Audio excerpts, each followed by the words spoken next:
अस्सलाम वालेकुम ख़वातीन हज़रात, मेरा नाम राजा ज़ुहैब है। आप लोग देख रहे हैं मेरा यूट्यूब चैनल राजा ज़ुहैब प्रोडक्शंस। आज की वीडियो करंट इशू से रिलेटेड है। पिछले 3 से 4 दिन से आपको सियासी मंजरनामे पे एक हलचल नज़र आ रही होगी। अपोजिशन जमातों के लीडरान की आपस में मुलाकातें हो रही हैं।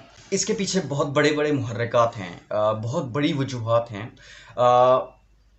आपने अक्सर अपोजिशन को ये चीज़ कहते हुए सुना होगा कि NRO और वो भी इस हुकूमत से हम क्यों मांगेंगे। जनाब, NRO मांग लिया गया है, बंद कमरे के इजलास में मांगा गया है NRO अपोजिशन की तरफ से। मामला कुछ ऐसे है कि हुकूमत को FATF के मामला तय करने के लिए कौमी असम्बली से 4 अदद बिल मंजूर करवाने हैं, 4 कानून पास करवाने हैं और उसमें अपोजिशन की हिमायत चाहिए, क्योंकि हुकूमत के पास इतनी अक्सरियत नहीं है वो बिल पास करवाने के लिए कौमी असम्बली से, तो और सेनेट से भी। तो मामला कुछ ऐसे है कि अपोजिशन ने हुकूमत को 35 तजावीज़ या 35 मुतालबात पेश किए हैं कि आप हमारी ये तजावीज़ या मुतालबात माने, हम आपको हेल्प आउट करेंगे FATF के मामला तय करने में, जो आपको कानून पास करवाने हैं वहाँ पे हम आपको हेल्प आउट करेंगे।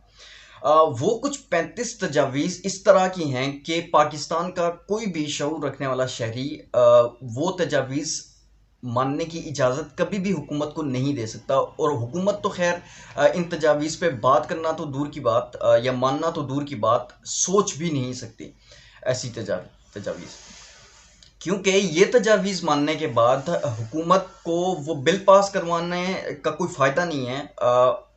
FATF जो है ना तो वो ग्रे लिस्ट से निकालेगा, बल्कि ख़तरा है कि पाकिस्तान को ब्लैक लिस्ट कर दिया जाए।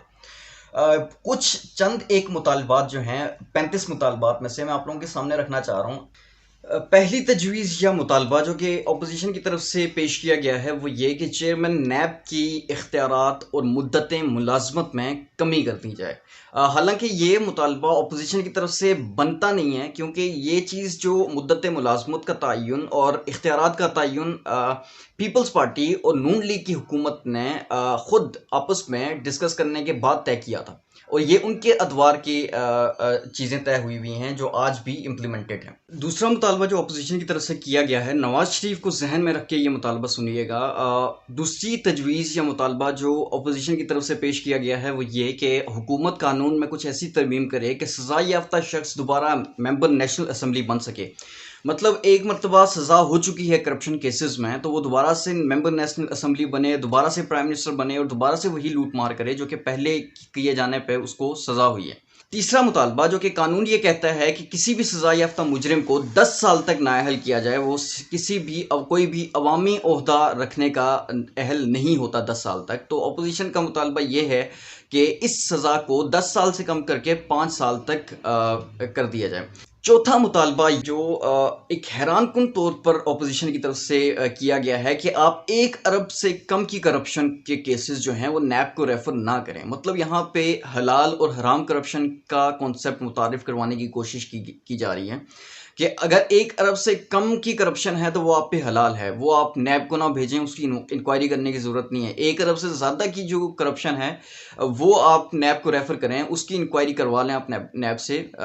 तो ये तजवीज़ पेश करने का मकसद ये है कि अपने बहुत सारे नुमाइंदे जो कि इजलास में भी मौजूद थे, नैब ज़्यादा नुमाइंदे, उनको बचाने की कोशिश की जा रही है, जिनने 1 अरब से कम की तो है, चाहे वो 99 करोड़ ही क्यों ना की हो, लेकिन 1 अरब से कम है तो उनको छोड़ दिया जाए।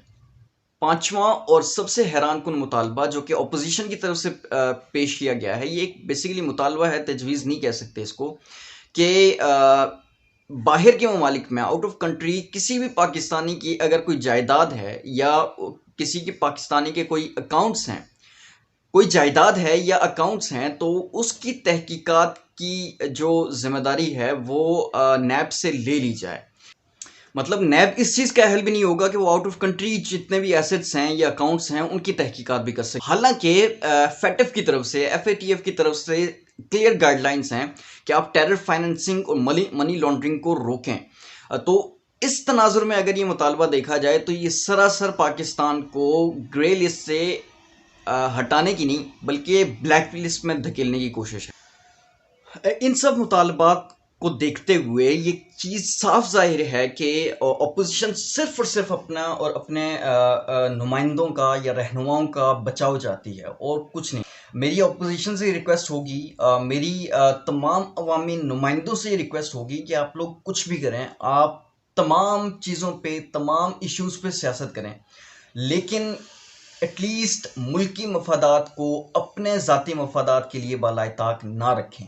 एक चीज़ मैं आप लोगों को और क्लियर करता चलूँ कि ये बिल तो पास हो जाएंगे बिल्कुल उसी तरह से जैसे कि सादिक संजरानी के खिलाफ तहरीक अदम एतमाद पेश हुई थी अपोजिशन की तरफ से, लेकिन वो अब तक चेयरमैन सेनेट हैं। ऐसे ही ये बिल्स भी पास हो जाएंगे, लेकिन एक अच्छी बात इस चीज़ की ये हुई है कि अपोजिशन हर सतह पर एक्सपोज होती जा रही है। हर सतह पर अपने ही इक़दामात की वजह से ये लोग ऐसे एक्सपोज होते हैं कि शायद हुकूमत को इनके खिलाफ कोई भी कैंपेन करने की ज़रूरत ना पड़े आने वाले इलेक्शन में।